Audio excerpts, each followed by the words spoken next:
Une fois que vous aurez fait le choix de la brique pour la façade de votre habitation, il faudra encore vous poser pas mal de questions, car ces petits polygones de terre cuite se déclinent aujourd'hui sous toutes les couleurs, sous toutes les formes et dans toutes les épaisseurs pour s'adapter aux idées les plus originales de nos architectes.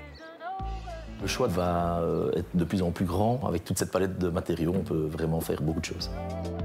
Vous voulez un aspect monolithique avec une brique collée ou avec un joint ton sur ton? C'est possible. Vous voulez du relief, de la couleur, du brillant? Pourquoi pas? Surtout si l'on élargit la famille des briques à leur petite cousine, les tuiles, aujourd'hui aussi facilement utilisées sur les murs que sur les toits, comme pour ce récent bâtiment de Marche-en-Famenne.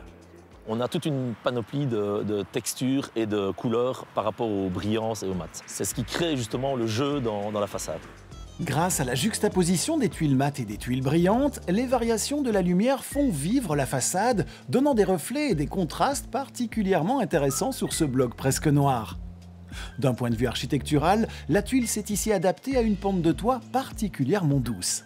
Pour travailler avec des tuiles, on doit avoir une pente entre 25 et 35 degrés d'inclinaison. Et donc ici, on a travaillé avec une sous-couche d'étanchéité tout simplement.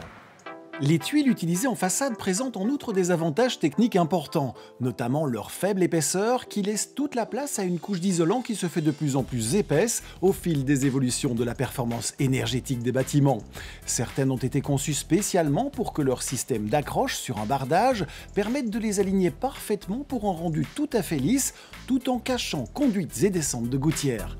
Des arguments qui ont suffi à convaincre l'architecte Adrien Cheval pour la construction de sa maison dont le terrain étroit devait permettre l'accès au garage situé à l'arrière.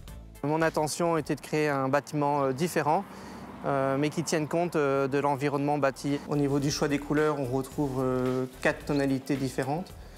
3 tonalités dans les rouges orangés qui renvoient aux couleurs des bâtiments avoisinants et une plus faible quantité d'un ton gris-noir qui renvoie aux couleurs des encadrements de fenêtres. Les larges baies vitrées marquées par un épais encadrement foncé viennent ainsi inonder de lumière les pièces à vivre, toutes situées aux étages et largement ouvertes pour donner un sentiment d'espace à la petite famille.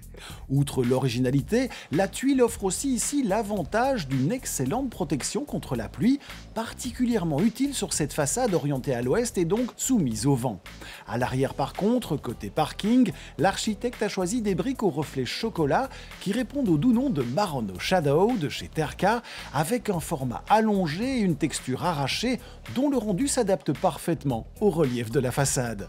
Je vous avais bien dit que derrière le mot brique se cache aujourd'hui une belle diversité.